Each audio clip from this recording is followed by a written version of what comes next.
কক্সবাজারে এক তৃতীয় লিঙ্গের ব্যক্তিকে কান ধরে উঠবস এবং আরও কয়েকজনকে মারধর সহ হয়রানির ঘটনায় জড়িত ফারুকুল ইসলাম নামে এক যুবককে ডিবি হেফাজতে নেওয়া হয়েছে। কি জন্য একজন মহিলা মানুষ আপনি এখানে ওই যে ফোন স্যার কেন আসছেন? আপনি ফোন স্যার কেন আসছেন? আপনি মহিলা মানুষ। গত বুধবার কক্সবাজার সমুদ্র সৈকতের সিগাল থেকে সুগন্ধা পয়েন্ট এলাকায় হয়রানির শিকার হন ওই নারী ও হিজড়ারা। এরপর এই ঘটনার বেশ কিছু ভিডিও ছড়িয়ে পড়ে সামাজিক যোগাযোগ মাধ্যমে।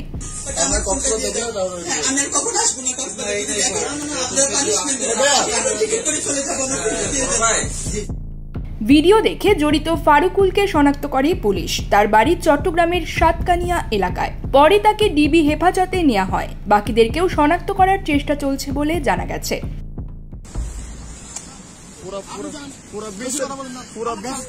ভাইরাল ওই ভিডিওতে দেখা যায় রাতে কক্সবাজার সমুদ্র সৈকতের সুগন্ধা পয়েন্টে এক নারীকে কান ধরিয়ে ওঠবোস করাচ্ছে একদল অতি উৎসাহী জনতা। তাদের তোপের মুখে পড়া ওই ভুক্তভোগী নারী কানে হাত দিয়ে ওঠবোস করতে অপারগতা প্রকাশ করছেন, কিন্তু সেখানে উপস্থিত এক যুবক লাঠি দিয়ে ওই নারীকে একাধিকবার আঘাত করেন। সেই লাঠির আঘাত থেকে রক্ষা পেতে ভুক্তভোগী নারী কান ধরে ওঠবোস করছেন। এই বিষয়ে স্থানীয় এবং পর্যটকরা বলছেন, অপরাধ করলে দেশে আইন কানুন আছে। একজন নারীকে প্রকাশ্যে এভাবে শারীরিক নির্যাতন কোনোভাবেই কাম্য নয়।